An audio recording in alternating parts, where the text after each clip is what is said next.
France Culture, grand reportage, Aurélie Kiefer. Quand j'ai posé le pied à terre, au port de Haïfa, je me suis senti à la maison. Je ne sais pas l'expliquer. C'est un choix, bien entendu, idéologique. Ça n'a pas été un truc facile. C'est pas évident de passer dans une espèce de désert hostile avec des bonhommes qui aimeraient bien te culbuter. Je suis pas venue en Israël dans un esprit sioniste, tous les juifs doivent rentrer en Israël, etc. C'est vraiment que je me sentais vraiment plus en sécurité à Paris. Si on pense que le judaïsme a été créé par Dieu, alors c'est une religion. Mais si on dit que le judaïsme a été créé par les hommes, alors c'est une culture. Une quarantaine de chefs d'État se rendront la semaine prochaine en Israël pour le 5e Forum mondial de la Shoah. Parmi eux, Emmanuel Macron assistera à la cérémonie commémorant le 75e anniversaire de la libération du camp nazi d'Auschwitz. Et à l'occasion de son passage à Jérusalem, le président prévoit de rencontrer la communauté franco-israélienne. L'an dernier, un peu plus de 2000 Français ont choisi de faire leur aliyah, de venir s'installer en Israël. C'est nettement moins qu'il y a quelques années. 8000 Français étaient ainsi partis en 2015, poussés notamment par la crainte de nouveaux actes antisémites. Selon les statistiques de l'Agence juive, l'organisme gouvernemental chargé de l'immigration, près de 121 000 Français juifs sont partis vivre en Israël depuis la création de l'État en 1948. Tous n'ont pas eu la même motivation au départ, ni les mêmes convictions. Tous n'ont pas la même relation avec leur pays d'origine et leur pays d'adoption. La France, Israël et moi, c'est un reportage signé Frédéric Mettezo. Invité de ce grand reportage, Charles Anderlin, bonjour. Bonjour. Vous avez été le correspondant de France 2 au Proche-Orient pendant 34 ans et votre dernier livre vient de paraître, Les Juifs de France entre République et sionisme, aux éditions du Seuil. Vous vivez en Israël depuis plus d'un demi-siècle. Charles Anderlin, vous devriez donc avoir beaucoup à nous dire après avoir écouté le reportage de Frédéric Mettezo, notre correspondant à Jérusalem. Frédéric, environ 100 000 Français vivent actuellement en Israël et vous nous proposez 4 portraits. Oui, Aurélie, bonsoir à tous. 4 portraits qui témoignent de la diversité des Français installés en Israël. Ceux que j'ai rencontrés ont 95, 72, 56 et 24 ans. Ils représentent 4 générations de Juifs qui ont choisi Israël. Ils vivent à Jérusalem, dans un kibboutz du nord de la Galilée, dans une colonie en Cisjordanie et à Tel Aviv. Et nous allons les entendre chacun raconter son histoire. Et la première rencontre, vous l'avez faite à Jérusalem.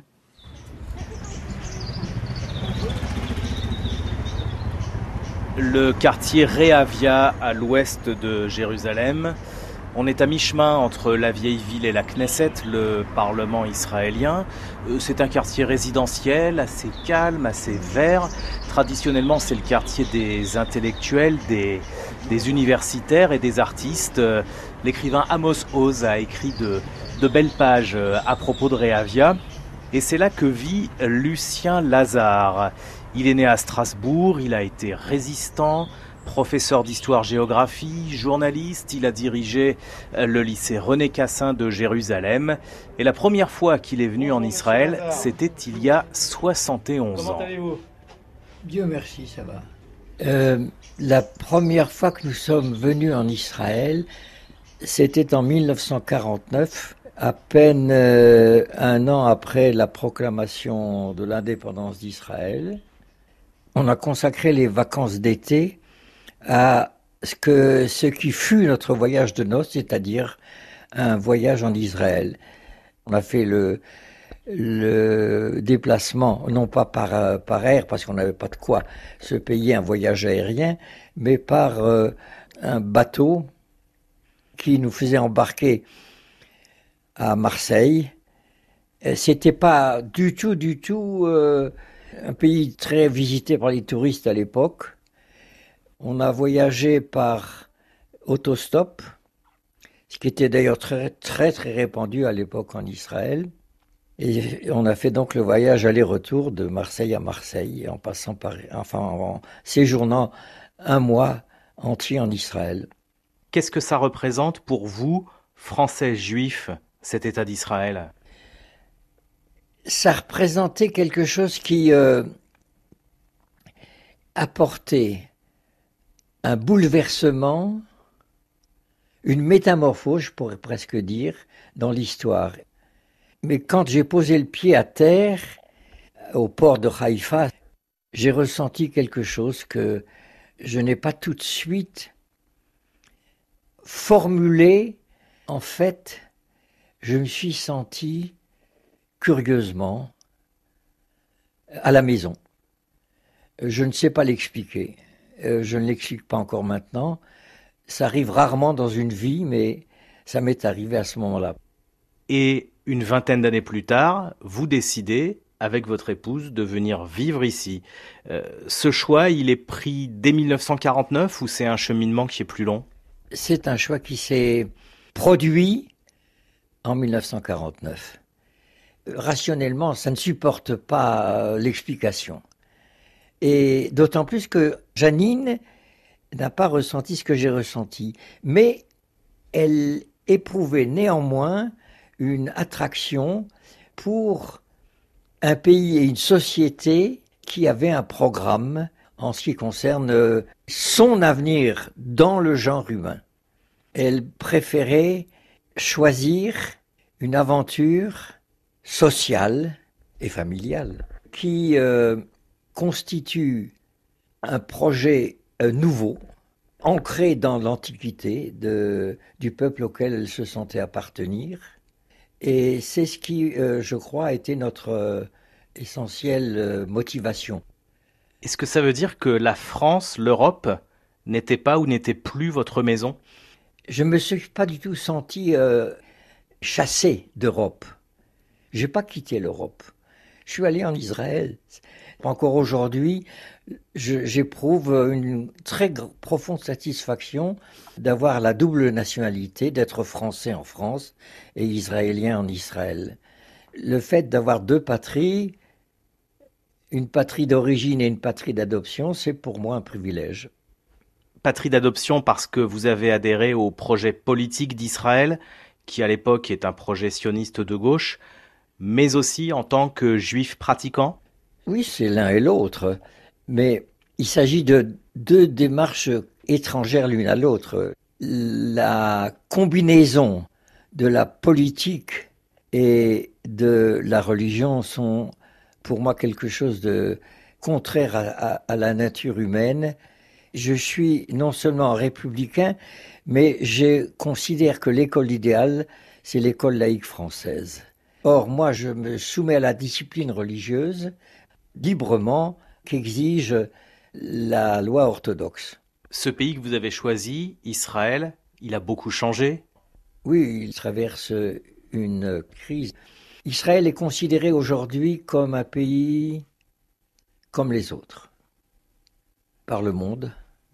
Il constitue un pôle d'attraction pour les touristes, mais un pôle d'attraction comme par exemple l'Italie est pour les Français aussi un pôle d'attraction, l'Espagne également, pourquoi pas Israël. Et ça n'est plus un pays qui s'identifie par un projet social et humanitaire d'un caractère particulier, qui n'est pas identique à celui des autres projets à travers le monde. À mon avis, l'avenir d'Israël est conditionné par un retour à une identité dictée par un projet social et humanitaire du modèle qui était celui que j'ai connu quand je suis arrivé ici. Je voudrais qu'on parle des relations entre vos deux patries. D'abord, c'est la lune de miel entre la France et Israël. La France aide Israël à acquérir l'arme atomique. Et puis, en 1967, c'est la guerre des 6 jours. Israël écrase les pays arabes. De Gaulle décrète un embargo sur les armes françaises à destination d'Israël. Et lors d'une conférence de presse, il a ces mots célèbres. Et certains même redoutaient que les Juifs, jusqu'alors dispersés, mais qui étaient restés ce qu'ils avaient été de tout temps, c'est-à-dire un peuple d'élite, sûr de lui-même et dominateur, n'en viennent, une fois qu'ils seraient rassemblés dans le site de son ancienne grandeur, n'en vienne à changer en ambition ardente et conquérante les souhaits très émouvants qu'il formait depuis 19 siècles, l'an prochain à Jérusalem. Alors, Lucien Lazare, ces mots du général de Gaulle?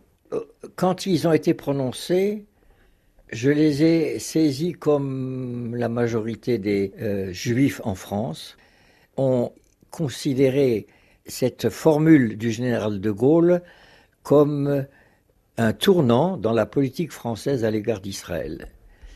Et je me suis aperçu que cette réaction, qui a été également la mienne, aux paroles de Gaulle avait un caractère assez obsessionnel et n'était pas entièrement motivée, de loin pas. Avec le recul, ces mots du général de Gaulle, comment vous les décryptez? Moi, je les décrypte comme une réaction française tout à fait légitime, qui exprime le sentiment de la plupart des Français, ainsi d'ailleurs que d'autres nations à travers le monde, vis-à-vis d'Israël. Et étant donné ce que Israël représente comme la renaissance d'un pays de l'époque biblique, je crois qu'il est légitime d'attendre d'Israël une certaine attitude de fraternité avec le reste du monde. Et cette fraternité a des lois et des exigences qui sont assez représentées dans le propos du général de Gaulle. C'est une forme de mise en garde à Israël? Aussi, à l'heure actuelle, Israël, en refusant la revendication nationale des Palestiniens, a quelques aspects des pays colonisateurs d'avant la Deuxième Guerre mondiale. Et il n'est pas du tout illégitime, à mon avis, d'attendre d'Israël qu'il reconnaisse le droit à un pays et à une nationalité envers les Palestiniens. Dans 300 mètres, restez à gauche à l'embranchement. Lucien Lazare évoquait tout à l'heure un projet de société israélien, un programme. Et c'est vrai que dans les années 50 et 60, Israël était vraiment un pays socialiste. Les kibbutz sont ces lieux de vie communautaire et collectif typiquement israéliens, comme Yeriam, tout au nord d'Israël, à 8 km de la frontière avec le Liban. Donc là, on se dirige vers ce qui était le cœur du kibbutz. Oui, hein. oui. Ça, c'est la salle à manger. Ce qui était la salle à manger, qui aujourd'hui n'est plus tellement utilisée. C'est ça, parce que originellement, tous les gens se retrouvaient ici dans cette grande salle. Ouais. Toute la communauté était ensemble. Tout, c'était les soirées, on avait Yeriam a été fondé en 1947, l'année de naissance de notre deuxième témoin, Uri Weber. Il est sociologue de formation, mais il a été paysan et ouvrier au kibbutz avant de travailler au conseil régional.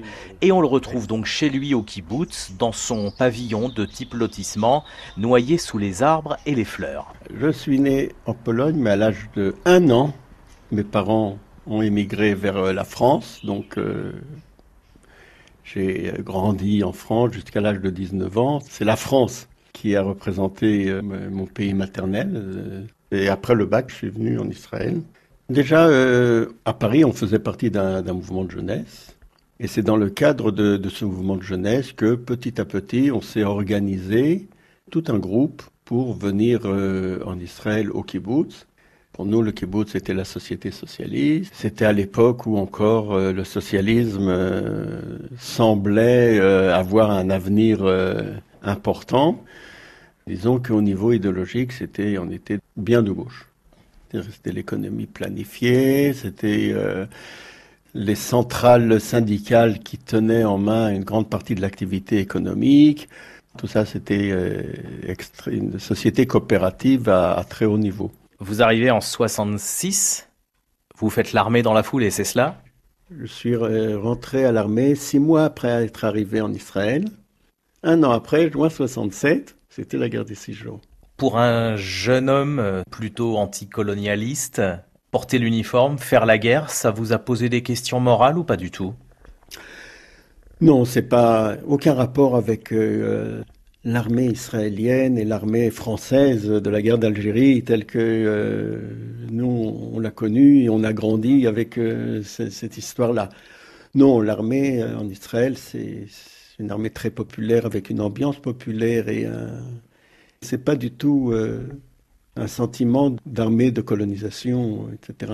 Est-ce que vous venez aussi dans le pays qui est là pour accueillir les Juifs une vingtaine d'années après la Shoah? Absolument, c'était aussi ce sentiment de donner une certaine solution à la problématique juive. La problématique juive, ce n'est pas l'antisémitisme, parce que très souvent on présente le sionisme comme une solution à l'antisémitisme, mais c'était pas cela. Déjà à l'époque, dans les années 60, il y avait très peu d'antisémitisme. C'est un judaïsme pas du tout religieux. Pas du tout. Le judaïsme, c'est simple, c'est-à-dire que si on pense que le judaïsme a été créé par Dieu, alors c'est une religion. Mais si on dit que le judaïsme a été créé par les hommes, alors c'est une culture.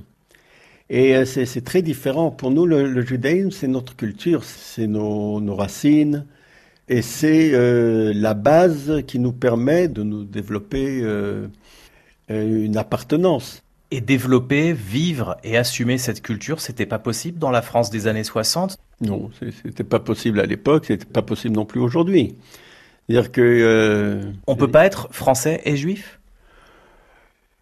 On peut l'être sur 1, 2, 3 générations, mais ça se perd. Moi, je vois ça chez mes amis. Eux, ils sont encore très juifs dans leur culture, dans leur mode de vie, etc., etc. Les enfants, ils savent qu'ils viennent de parents juifs, et les petits-enfants, ils savent déjà même plus de quoi il s'agit. C'est-à-dire que ça disparaît, ça va disparaître. Mais qu'est-ce qui empêche, en France, d'assumer et de vivre cet héritage ? Rien n'empêche, mais... il y a une sorte engrenage culturel, engrenage quotidien, il n'y a pas les conditions, il y a des tas d'influences, il y a une grande influence cosmopolite en France. D'ailleurs, même la culture française se perd, à une certaine mesure. La société française est tellement imprégnée de cette idéologie libérale humaniste qu'elle dérive. Elle ne sait plus comment gérer les problèmes qui se posent. Ni celui de la laïcité, ni celui des immigrés, ni celui des droits de l'homme. Les gens réagissent en France avec un sentiment qu'ils n'arrivent plus à ce qu'on appelle ici, une conception. Les gens perdent leurs racines, perdent leurs particularités, etc.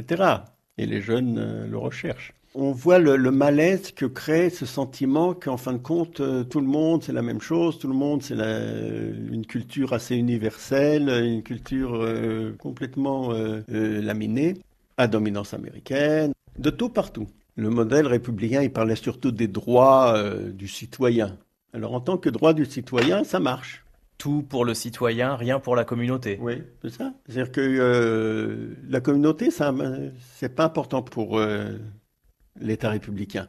Alors le judaïsme encore plus, parce qu'il y a une petite minorité, donc il n'a pas les moyens de développer les caractéristiques propres. Alors qu'ici, au contraire, ici, c'est toute l'ambiance, elle est imprégnée de judaïsme. C'est-à-dire au niveau de la culture, les fêtes, il y a toutes les cérémonies, de la naissance au mariage, par la bar mitzvah, etc. Que ça soit par le folklore, que ce soit la littérature, le cinéma, tout est imprégné de judaïsme. Et c'est un judaïsme qui se renouvelle constamment.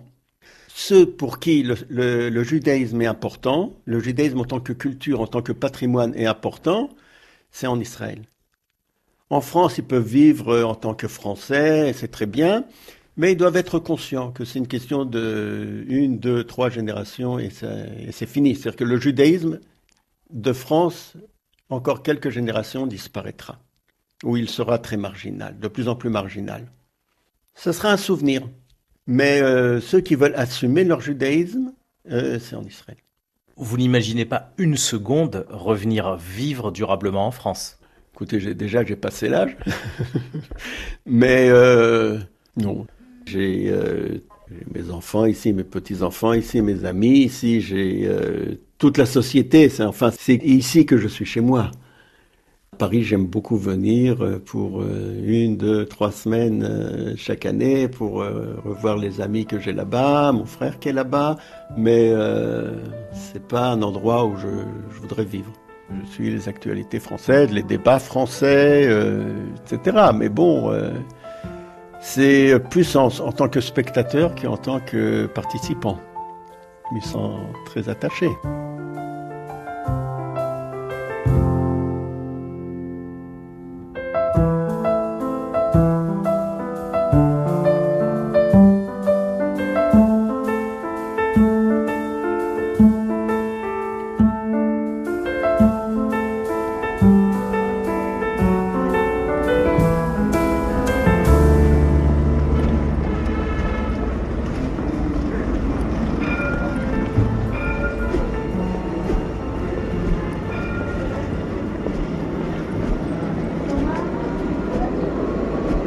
Retour à Jérusalem, la ville sainte, en plein centre-ville, sur la grande rue Jaffa, avec ses commerces et son tramway. Notre troisième interlocuteur est né en Tunisie, mais lui aussi a grandi à Paris, Bernard Zanzouri. Il a 56 ans, il est arrivé en Israël en 1983. Il est éducateur pour jeunes. Il porte une kippa crochetée de couleurs, symbole des sionistes religieux, et il habite à Ofra, en Cisjordanie, dans une colonie près de Ramallah. Nous le retrouvons donc à Jérusalem, dans les locaux de l'association Kalita, qui accueille les immigrants francophones. Je m'appelle Bernard Zanzouri, j'ai fait mes études dans les lycées de Paris. Et aujourd'hui, je suis ce qu'on appelle un colon ici, même dans les actualités internationales. C'est un choix qui n'est pas anodin du tout. On est en 1983. Tout de suite après le bac, j'étais avec ma copine d'époque, qui est devenue ensuite ma femme. Et elle avait très très envie de monter en Israël. Moi, j'étais dans les mouvements de jeunesse, sionistes aussi, mais j'étais pas vraiment très chaud.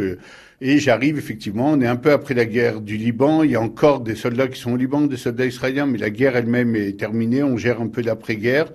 Donc c'est une époque aussi où Israël est un peu ébranlé par tout ça, le bourbier un peu libanais, ça a laissé des traces, il y a eu des jeunes qui sont morts là-bas. Et finalement, on arrive dans un contexte qui est pas terrible, il y a 400% d'inflation à l'époque, et Israël, si on veut le décrire en un mot, en une touche, a à peu près 25 ans de retard sur la France dans tous les domaines à l'époque. C'est-à-dire concrètement, vous allez au supermarché, vous avez 3 surgelés, des haricots verts, des maïs, et alors qu'en France, il y avait déjà les premiers picards qui pointaient le nez. Quand je parle de 400% d'inflation, ça veut dire des fois, vous entendez à la radio, courez vite au supermarché parce que dans 2 heures, il n'y a plus rien. Demain, ça monte de 30%, donc personne n'a envie d'acheter au nouveau prix. Et là, toi, tu arrives en retard et tu as des supermarchés vides. Voilà, concrètement, c'est un peu le pays en voie de développement à l'époque. Vous restez. Qu'est-ce qui fait que vous, le Parisien, je dirais même le Parigot, vous restez ici? Alors évidemment, vous êtes juif, mais ça ne suffit pas. Non, ça suffit pas pour rester, hein, et ça suffit même pas pour monter.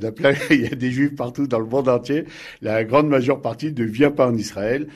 Je suis quand même venu, malgré les réticences, je suis quand même venu avec mon caractère, c'est-à-dire une envie quand même d'aller jusqu'au bout et de faire bien. C'est-à-dire, je comptais pas plier bagage au bout de 2 mois. J'ai dit, allez, si j'ai pris la décision d'y aller, j'y vais à fond. Vous êtes un colon, c'est un choix? C'est un choix, bien entendu, idéologique. Ça non plus, ça n'a pas été un truc facile. C'est pas évident de passer dans une espèce de désert hostile avec des bonhommes qui aimeraient bien te culbuter quelque part. Mais pour moi, par contre, au niveau idéologique, à partir du moment où tu crois un truc, c'était oui une évidence de vivre là où tu penses qu'il faut habiter. Moi, je suis convaincu, un peu comme Trump et ses copains, que la façon de trancher de la communauté internationale, elle est ambiguë, elle n'est pas obligatoirement basée sur les faits. On peut tourner des fois les phrases comme on veut, mais non, moi je suis un bonhomme religieux. Pour moi, oui, le retour d'Israël, c'est un miracle qui correspond à une vision des prophètes, etc. Ça m'empêche pas d'être ultra pragmatique dans plein de domaines, mais dans ce domaine-là, c'est évident que c'était la démarche. Et ça a été d'autant moins facile que même si je venais d'une famille, oui, religieuse, le côté on réalise ce genre d'idée, on le fait, c'était plus timide quand même. C'était, on aime beaucoup Israël, on aime beaucoup les choses, mais faut se calmer aussi. Toute ma famille restait en France. Et donc pour eux, c'était, qu'est-ce que c'est que ça? Qu'est-ce que tu fais là? Je pense qu'un type qui dit « j'ai rompu avec la France et pour X raison, la France a changé, elle n'est plus ce que j'étais, puis j'ai fait mon choix, je suis israélien, tatati, tatata », je pense que quelque part il se ment. La France, c'est un pays qui a énormément d'influence sur quelqu'un. Moi, j'ai vu Notre-Dame brûler et je suis resté 2 heures à regarder Notre-Dame. Je suis juif, hein, j'avais pas prié à Notre-Dame, mais c'est ma Notre-Dame quelque part. Et Israël, c'est un peu comme une dispute entre ton père et ta mère. Et on dit alors, choisis ton camp, mais je peux pas choisir mon camp, quoi. C'est-à-dire, des fois, oui, j'en veux à la France de sa politique, mais d'un autre côté, la France a toujours eu une politique qui t'empêche même de bien lui en vouloir. La France s'est toujours déclarée jusqu'à aujourd'hui comme ami d'Israël. Je suis un ami d'Israël, mais je ne suis pas d'accord avec Israël sur ça, ça et ça. Et en tant qu'ami, je vous dis, rendez Jérusalem. Et ça t'empêche même de bien te lâcher ou de t'énerver parce que finalement, à aucun moment, la France ne dit non, je suis un ennemi d'Israël. Donc, oui, effectivement, des fois, on est tiraillé entre les deux. Très souvent, on va se sentir quand même plus israélien quelque part, mais la part française, elle est encore assez forte pour te dire, j'espère qu'ils vont changer ou qu'on va devenir bien copains, comme ça on peut aimer papa et maman de même façon. Qu'est-ce qu'il y a de français en vous? Nous, après 35 ans en Israël, je suis capable de manger un truc dans la rue et de dire ouais, là, c'est israélos, ils comprennent rien à la nourriture, quoi. C'est pas possible. Et après de regretter ça en disant d'abord c'est pas vrai, ils ont fait pas mal d'efforts et de progrès, etc. Mais il y a un truc qui reste quand même très ancré, très français. C'est mais quelle bande de barbares. Les mecs, un peu de culture. Et en fait, ces réflexes, c'est des réflexes purement français. Et je suis prêt à changer Israël même pour ça.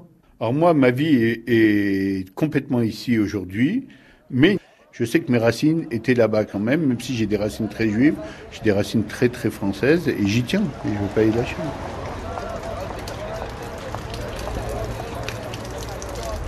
Dernière étape, Tel Aviv, la grande ville bouillonnante, festive, branchée, cosmopolite au bord de la Méditerranée. C'est jour de pluie, hein, c'est la saison des tempêtes en ce moment en Israël. Alors on va éviter les belles plages ou les terrasses. On va se mettre à l'abri dans un café pour rencontrer Marine, 24 ans, née à Paris, elle a grandi à Vincennes. Elle travaille dans un centre d'appel et elle habite ici depuis 3 ans. Ça s'est pas fait en un jour, ça s'est fait en plusieurs étapes en fait. La première étape, ça a été le 9 janvier 2015, tout à fait 5 ans. Il y a eu évidemment les attentats de Charlie Hebdo, donc le 7 janvier, puis le 8 janvier. Et le 9 janvier, ça m'a touchée tout particulièrement parce que c'était à Vincennes, c'était dans un magasin que je fréquentais. L'Hypercacher. L'Hypercacher, exactement. Et il y avait parmi les victimes une personne que je connaissais. Ça m'a énormément touchée parce que déjà il a le même prénom que mon frère. Et ça aurait pu être mon frère en fait, ou ça aurait même pu être moi. Voilà. Donc je pense que ce jour-là, quand j'ai reçu une notification sur mon téléphone me disant qu'il y avait une attaque, ma vie a changé totalement. Je suis passée de la petite française, tout à fait française, vraiment je parle français, j'ai étudié en France, j'ai été dans un collège-lycée catholique, enfin voilà, c'est vraiment, j'étais la française. Je suis passée de la française à la juive qu'il faut cacher. Alors à ce moment-là, j'étais à l'université aussi. Et quand je suis revenue après ces attentats, ça a été juste une escalade de moqueries, de harcèlement moral, parce que j'étais juive. Ils ont dit mon nom de famille, qui est un nom de famille assez, à connotation assez juive. Et toi, t'es juive, t'es sioniste. Et c'était un mec, un blanc quoi, je veux dire, un bon français, catho, enfin...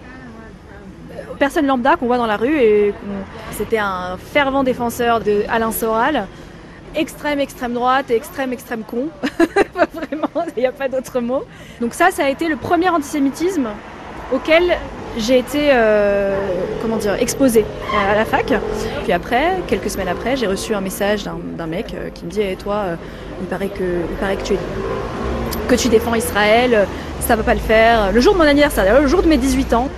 Et ça a été toutes les communautés, je ne veux pas pointer une communauté ou une autre, quand même majoritairement la communauté, disons, extrême droite et musulmane, qui m'a dit, toi la sioniste, une fois une fille m'a dit, toi si t'es sioniste, je te brûlerai. Voilà. Je voudrais te brûler de mes propres mains, quoi, de te jeter un bidon d'essence et t'enflammer en fait. Voilà.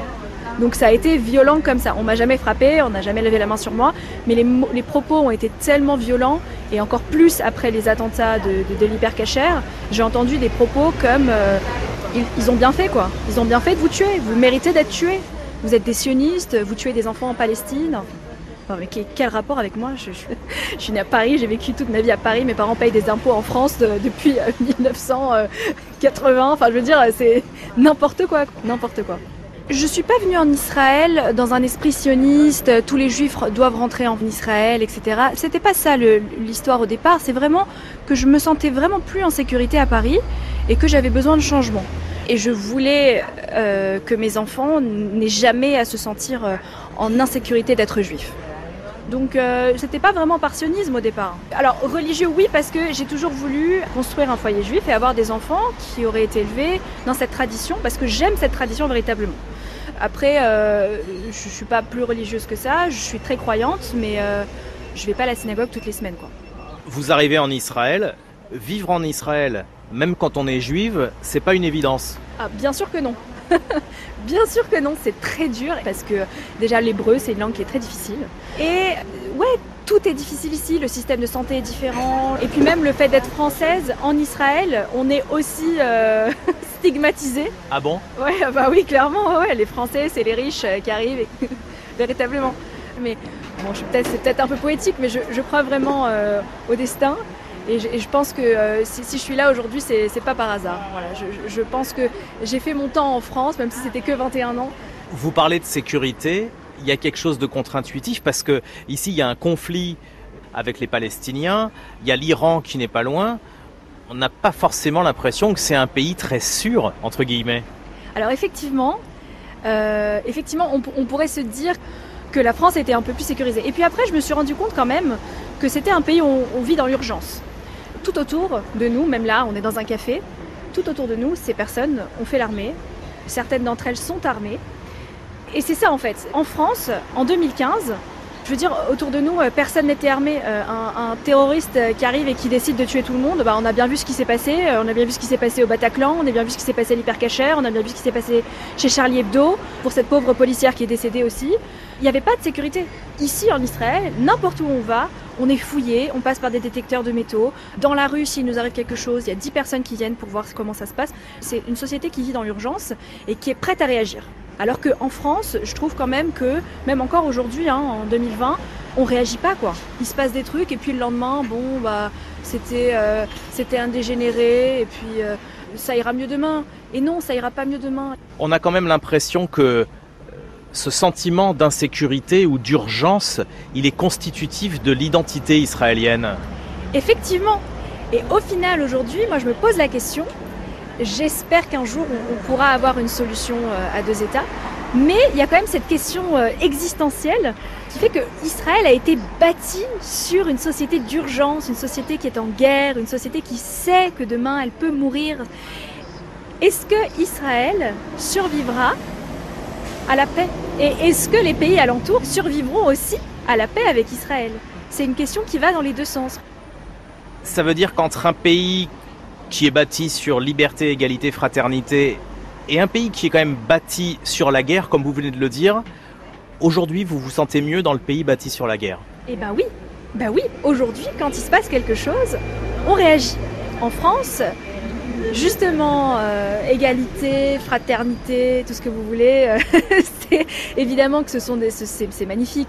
Mais aujourd'hui, je pense qu'il faut que ça évolue. 1789, c'était il y a 300 ans. Ce départ de France, c'est irréversible? C'est très difficile, c'est très compliqué comme question. Je vais vous dire quelque chose. Il n'y a pas un jour sans que je me demande si j'ai fait un bon choix. En vérité, même si j'avais que 21 ans, quand on a été éduqué, élevé à la française toute sa vie, de changer de pays d'un coup, c'est extrêmement difficile. C'est-à-dire, c'est tous les jours un combat. Un combat parce que ça nous manque, un combat parce que on est très différent de la société dans laquelle on vit aujourd'hui. Et je pense, je sais pas, je ne pense pas pouvoir revivre en France, non. Je pense pas, mais je me pose souvent la question. Et puis après, je me dis, mais en fait, ce que j'ai vécu en France, je veux plus jamais le vivre dans ma vie. Donc non, je ne reviendrai pas en France. Voilà. Même si la France me manque. Qatar. Lucien, Uri, Bernard et Marine, 4 Français juifs qui ont choisi de vivre en Israël. On vous retrouve en direct de Jérusalem, Frédéric Mettezo. Marine, que l'on vient d'entendre, vous a raconté les agressions verbales dont elle a été victime. Il y a un lien de cause à effet très net entre les actes antisémites en France et les départs de Français vers Israël. En tout cas, c'est très clair depuis une vingtaine d'années. Les chiffres du ministère français de l'Intérieur et de l'Agence juive en Israël se suivent. Quand l'antisémitisme augmente en France, eh bien, les départs vers Israël augmentent l'année suivante. Ça a été le cas dans les années 2002-2005 pendant la seconde intifada où le nombre de départs a doublé. Puis de 2012 à 2016 avec les attentats de l'école Ozar HaTorah à Toulouse et de l'Hypercacher à Paris. Là, les départs de la France vers Israël ont triplé. Et justement, vous avez interrogé nos 4 témoins sur la situation des Juifs en France. On retrouve d'abord Marine à Tel Aviv. Ça a été une grosse claque pour moi parce que j'ai toujours vécu dans un cocon. Et je pense qu'aujourd'hui, en France, on ne communique plus. Je parle des Juifs en France, mais je pourrais exactement dire la même chose pour les musulmans de France, pour la communauté noire de France, pour la communauté chinoise en France. En fait, aujourd'hui, il y a un communautarisme tellement exacerbé en France et dans le monde en général, parce qu'en Israël, c'est la même histoire, que voilà, les gens ne se parlent pas et ne se connaissent pas. Au-delà du fait des religions, il y a aussi un problème économique qui est certain et qui divise la société et qui fait que on dit les juifs sont riches, les juifs. Alors moi j'en ai beaucoup souffert de ça parce que je viens d'une banlieue cossue donc je suis vraiment ce que les gens s'imaginent. Comment vous jugez la situation des Français juifs aujourd'hui ? Il y a eu l'histoire de Sarah Halimi. On ne peut pas oublier cette histoire et ça me rend folle je comprends pas. Je pense que les Juifs en France, de toute façon, sentent cette insécurité. Alors sans doute qu'il y en a qui se voilent un peu la face, mais aussi parce que c'est dur de changer de pays. C'est pas donné à tout le monde, donc je vais pas leur jeter la pierre à ces personnes-là. Mais je le sais au plus profond de moi, parce que je l'ai ressenti, qu'il y en a beaucoup qui ne se sentent pas en sécurité en France. Je le sais. Et même pas forcément juifs, on n'est pas en sécurité en général. Parce que le Bataclan, c'était pas des juifs, c'était la jeunesse qui était visée. בסוף השבוע ריססו אלמונים צלבי קרס על תיבות דואר הנושאות את תמונתה של סימון ויי. Les médias israéliens rendent compte régulièrement des actes antisémites en France. Des journalistes du monde entier sont aussi venus ici pour rencontrer des familles françaises. Mais Bernard Zanzouri, le colon de 56 ans, Uri Weber, l'habitant du kibboutz de 71 ans, Lucien Lazare, le résident de Jérusalem de 95 ans, nos 3 témoins les plus anciens ont un regard plus nuancé sur l'antisémitisme comme motivation à partir en Israël. Je pense que c'est des gens qui n'ont jamais pensé que la place du juif était en France, les gens qui disent ça comme ça. C'est des gens qui ont toujours pensé que s'il y a un État d'Israël, la place du juif est dans l'État d'Israël.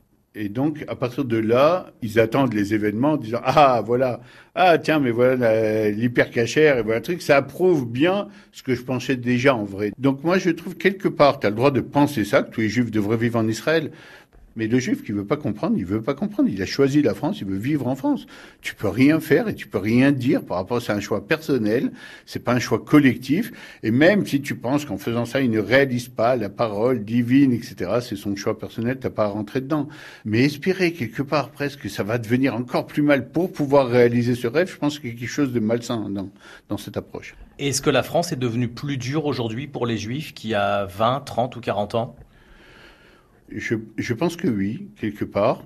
Mais je pense surtout que moi, quand j'ai étudié et que j'étais jeune, on sortait depuis 20, 30 ans de la guerre. Et tout le monde était très, très écrasé par le poids de la Seconde Guerre. Quand même, tu aurais eu un avis antisémite, etc., on voulait plus l'entendre. Je suis pas sûr que quelque chose ait vraiment changé fondamentalement. Par contre, je pense que les langues arrivent à se délier. Et que les types se disent, bon, allez, 60, 70 ans sont passés, ça y est, on peut se lâcher un peu et ressortir les trucs qu'on pensait. Et quelque part, on va presque trouver les Dreyfusards et les anti-Dreyfusards. Est-ce que, à l'époque d'affaire Dreyfus, c'était moins grave qu'aujourd'hui ce qui se passait dans la rue française? Je suis pas sûr. C'est le nouvel antisémitisme, ce qu'on appelle le nouvel antisémitisme. C'est camouflé derrière l'anti-israélisme, l'anti-Israël. C'est soi-disant, Israël donne un prétexte pour pouvoir être antisémite et être du bon côté. Est-ce que c'est une motivation suffisante pour venir en Israël ? Ceux qui viennent uniquement parce qu'ils redoutent l'antisémitisme, c'est pas assez. soit ils en souffrent réellement, alors là, ils savent qu'ils n'ont pas le choix et viennent en Israël. Mais si tu viens uniquement par fuite, alors tu découvres ici tous les mauvais côtés de la société israélienne, et il y en a beaucoup. Et ensuite, donc, tu commences à faire marche arrière. C'est-à-dire qu'il faut aussi avoir cette optique positive, cette envie de créer une société, quelque chose qui est à toi, dans laquelle tu veux vivre et dans laquelle tu veux réaliser tes rêves et tes espoirs. C'est une motivation compréhensible qui réagit à une situation dramatique. Mais cette situation dramatique, elle est faite d'incidents qui ne sont pas du tout constants. L'antisémitisme, vu d'ici, en Israël, qui se manifeste en France, est caricaturé par un regard qui est fait de souvenirs qui ne décrivent pas la réalité des choses. L'antisémitisme était considéré, quand j'étais un gamin, comme étant une opinion légitime. Aujourd'hui, c'est un délit. C'est une révolution, c'est une métamorphose. La France n'est pas suspecte d'avoir la volonté de revenir à une situation qui était celle antérieure à la Deuxième Guerre mondiale. La France, non, mais il y a eu l'attentat de l'école de Toulouse, l'attentat de l'Hypercacher, des attentats commis par des terroristes djihadistes, et parfois des jeunes disent « je ne peux plus porter ma kippa tranquillement dans le métro et dans le RER ». Oui. Vous avez bien fait de signaler le caractère de certaines de ces violences antisémites commises par des djihadistes, parce que le monde islamique n'est pas étranger à ces drames, à ces tragédies même, mais ce qui s'est produit entre la synagogue et l'église après la Deuxième Guerre mondiale, et qui a été en quelque sorte une métamorphose de l'église, eh bien ça un jour ça se produira aussi avec l'islam. Je pense que l'avenir n'est pas aux djihadistes, l'avenir est à une réconciliation entre l'islam et le judaïsme.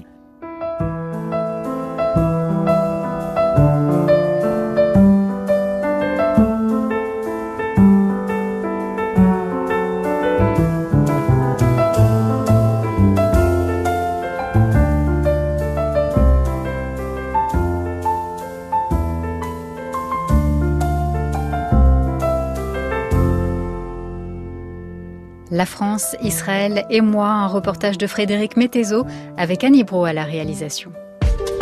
Grand reportage, Aurélie Kiefer. Invité de grand reportage, le journaliste Charles Anderlin, ancien correspondant de France 2 au Proche-Orient. Alors, Lucien Lazare, qui vient de parler, le témoin le plus âgé, a rejoint Israël pour son projet social et humanitaire. Marine, elle, la plus jeune, ne se sentait plus en sécurité en France. Est-ce que ces deux témoignages sont représentatifs à vos yeux, Charles Anderlin? Est-ce qu'il y a une fracture générationnelle? Écoutez, un peu, des personnages très différents arrivent en Israël. Et ils arrivent dans un Israël qui n'est plus du tout celui dans lequel Lucien Lazare est arrivé, et dans lequel moi personnellement également, je suis arrivé en décembre 68. Je suis arrivé avec l'idée d'être israélien, démocrate et juif au plan culturel. Et je me retrouve aujourd'hui dans un environnement qui est majoritairement juif, plutôt religieux, parfois presque messianique, illibéral, et le terme d'israélien est devenu juste le nom qu'il y a sur un passeport. Donc c'est une identité totalement différente. Le pays s'est profondément transformé au cours des 30-40 dernières années, plus rapidement peut-être au cours des 10 dernières années. Maintenant, il faut savoir que les immigrants qui arrivent aujourd'hui en Israël, ils arrivent dans un pays qui, en juillet 2018, a voté une loi redéfinissant l'État comme étant l'État-nation du peuple juif et qui discrimine les non-juifs. Cela dans une autre situation, une situation d'occupation des territoires palestiniens où les choses ne sont pas tranchées. À l'heure actuelle, tous les experts sont à peu près d'accord avec moi, avec 450 000 Israéliens habitant la Cisjordanie, la création d'un État palestinien indépendant est quasi impossible. Donc certains craignent effectivement, à brève échéance, la transformation d'Israël en un pays avec apartheid, discriminant non seulement ses citoyens non juifs, arabes, druzes, circassiens, mais également, bien entendu, le problème palestinien qui n'est pas là. Cela veut dire que les immigrants qui viennent, que ce soit pour leur sécurité ou pour d'autres raisons, se retrouvent dans un pays qui ne sera pas en paix pour l'avenir prévisible. La paix avec les Palestiniens, ça n'arrive pas. Et d'ailleurs, la campagne électorale qui se déroule en ce moment même en Israël, en prévu du scrutin du 2 mars, le Likoud, la droite, les religieux et même le centre-droit parlent tout simplement d'annexer les territoires, une partie des territoires palestiniens. Donc une crise majeure pointe à l'horizon. Et il faut surtout, je crois, réaliser cela lorsque l'on veut s'installer en Israël. Alors il y a d'ailleurs parfois des désillusions de la part de Français qui sont arrivés en Israël, au point donc que certains vont faire demi-tour. Frédéric Mettezo, on a des chiffres sur les retours en France ? Oui, alors les retours, c'est ce qu'on appelle la Yérida, c'est-à-dire la descente d'Israël. C'est des chiffres qui sont quand même assez tabous en Israël. Les autorités israéliennes n'aiment pas aiment pas reconnaître qu'il y a des Juifs venus d'ailleurs qui se sentent mal en Israël. Mais bon, j'ai réussi auprès de diverses organisations à faire des recoupements. Alors les Français qui repartent d'Israël, ils sont à peu près 10%. Ça, c'est une moyenne, mais ça monte à 30% à partir du moment où les gens, vous savez, n'ont pas pris le temps de préparer leur émigration, c'est-à-dire qu'ils n'ont pas pris au moins 3 ans pour préparer venir vivre en Israël quand on vient de France, c'est pas simple. Merci Frédéric Mettezo. Alors, les Français d'Israël, Charles Anderlin, ils votent majoritairement à droite aujourd'hui. C'est une adhésion de fond ou est-ce qu'ils pensent qu'il faut une stabilité politique pour assurer la sécurité, voire la survie d'Israël ? Je ne sais pas si la droite israélienne apporte la stabilité. On évolue vers des crises. La situation est loin d'être satisfaisante. L'Iran se retrouve à proximité d'Israël en territoire syrien, en territoire irakien. L'armée, les responsables nous parlent régulièrement de risques de guerre. Maintenant, vous savez, les immigrants de France, personne ne les attend vraiment en Israël. Il faut parler l'hébreu, il faut déjà avoir un travail, et puis surtout, lorsqu'on en arrive avec une profession, il faut des équivalences. Alors, avoir une équivalence quand on est médecin français, il faut apprendre à faire les ordonnances en hébreu, il faut apprendre toutes les lois israéliennes concernant la médecine, c'est la même chose pour les autres professions libérales, les avocats. Mais déjà, ça fait une 20-30 d'années que dans mes voyages entre Paris et Tel Aviv ou Tel Aviv-Paris, je rencontre des gens qui faisaient ce qu'on appelait l'immigration Boeing. C'est-à-dire, on laisse la famille en Israël, mais on garde l'emploi en France, le cabinet, le magasin, et on essaye de faire attention. Maintenant, je découvre régulièrement également dans ces voyages des gens, une dame qui me dit « j'ai amené mes enfants, comme en France, je les avais inscrits dans une école religieuse, je les ai inscrits dans une école religieuse à Tel Aviv, et puis elle découvre que dans cette école, on n'enseigne ni les mathématiques, ni l'anglais, ni l'histoire-géographie, mais seulement la Torah et le Talmud. Donc, qu'est-ce que ces gosses vont faire après? C'est un peu gênant. Ou alors, je tombe... là, il y a quelques jours, dans l'avion, j'ai un monsieur à côté de moi, j'ai pris ma retraite en Israël, me dit-il, écoutez, bravo, vous parlez l'hébreu, non pas un mot. Ah oui, et comment vous faites? Vous regardez la télé, vous parlez l'anglais au moins? Non, pas du tout. Alors très souvent, on découvre des véritables communautés franco-juives qui vivent dans des quartiers à Jérusalem, Ashdod, Ashkelon, enfermés entre eux. C'est une forme assez curieuse de sionisme qui n'existait pas avant. Alors, il y a du communautarisme en Israël, donc les Français... Israël, c'est un pays de tribus. On est Ashkenaz, on est séfarade, on est aussi français. Et dans une interview qu'on vient d'entendre, les Français n'ont pas toujours très bonne réputation en Israël. Et moi qui parle l'hébreu couramment, quand je suis avec mon épouse qui parfois a un peu d'accent français, tout à coup le chauffeur se tourne et puis il y a une réflexion sur les Français, ça se passe mal. Ils n'ont pas bonne réputation, pour quelle raison? C'est d'abord, c'est une méchanceté. On leur attribue la hausse du prix de l'immobilier, ce qui est pas toujours vrai. Et puis cette espèce de sionisme de vacances. On est sioniste parce qu'on passe les vacances en Israël. Donc, à certaines périodes de l'année, les plages de Tel Aviv sont complètement francophones. Il y a eu d'ailleurs des émissions satiriques à la télé israélienne sur les Français en Israël qui étaient en fait assez drôles et assez méchantes. Alors, sur les motifs de départ, il y a l'antisémitisme, ou en tout cas la perception de l'antisémitisme. Uri Weber estime que la critique d'Israël est un prétexte, un camouflage qui masque mal un nouvel antisémitisme. Pour vous, antisionisme et antisémitisme, c'est la même chose ? Écoutez, quand quelqu'un me traite sale antisioniste, reste à Tel Aviv, je comprends qu'il veut dire sale juif. Maintenant, il faut quand même savoir, et ça c'est une partie de mon livre, l'antisionisme était essentiel dans le judaïsme français pratiquement jusqu'à la libération. Le sionisme a été vraiment accepté par les Israélites français, par le franco-judaïsme, en raison du rôle des organisations sionistes durant l'occupation, la Seconde Guerre mondiale. Et tout de suite après, le développement qui s'est fait, la création de l'État d'Israël, tout doucement cela s'est développé, mais les premiers départs d'immigrants sionistes vers Israël, c'était parfois par année quelques dizaines à peine.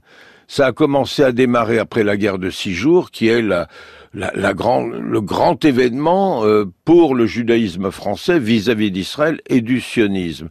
Avant 67, des grandes personnalités, des grands intellectuels juifs disaient il ne faut pas, on peut critiquer Israël. Il y en a même un rabbin, philosophe, avait déclaré dans les années 60, si Israël est injuste, il faut le détruire. Arrive la guerre de 6 jours, il est dans un message messianique et il décide, il ne faut jamais critiquer Israël, c'est interdit. À partir de ce moment-là, il y a un ostracisme. Maintenant, la critique d'Israël, écoutez, évidemment, il faut pouvoir critiquer le gouvernement israélien et je pense que toute cette polémique et cette politique destinée à brider la critique du gouvernement israélien, cela vient de la volonté de cacher l'occupation et ce qui se passe, qui d'ailleurs est de moins en moins couverte dans les médias français. Charles Anderlin, votre livre est dédié à vos grands-parents, amoureux de la France qui les a, écrivez-vous, accueillis et protégés. Est-ce qu'elle protège encore les Juifs aujourd'hui ? Écoutez, je crois que oui. Il y a des lois qui sont les plus strictes de l'Europe. Même aux États-Unis, encore maintenant, le Sénat commence à légiférer et la Chambre des représentants sur des lois. Aujourd'hui, les Juifs sont protégés. Il y a de l'antisémitisme. Il y en a toujours eu, avec des pics, avec des hauts, avec des bas. Aujourd'hui, il y a le problème du djihadisme, qui ne concerne pas seulement les Juifs. De très nombreux musulmans ont également été tués. La Syrie et le Daesh, ça a été un massacre avant tout de musulmans. En France, oui, les Juifs sont menacés comme les autres. Merci beaucoup Charles Anderlin. Je rappelle le titre de votre tout dernier livre, Les Juifs de France entre République et sionisme aux éditions du Seuil. La France, Israël et moi, le grand reportage de cette semaine était signé Frédéric Mettezo. Réalisation Annie Brault avec Jacques Azubert à la technique. Merci beaucoup à l'équipe de la documentation d'actualité et vous pouvez réécouter et podcaster cette émission de la rédaction sur franceculture.fr.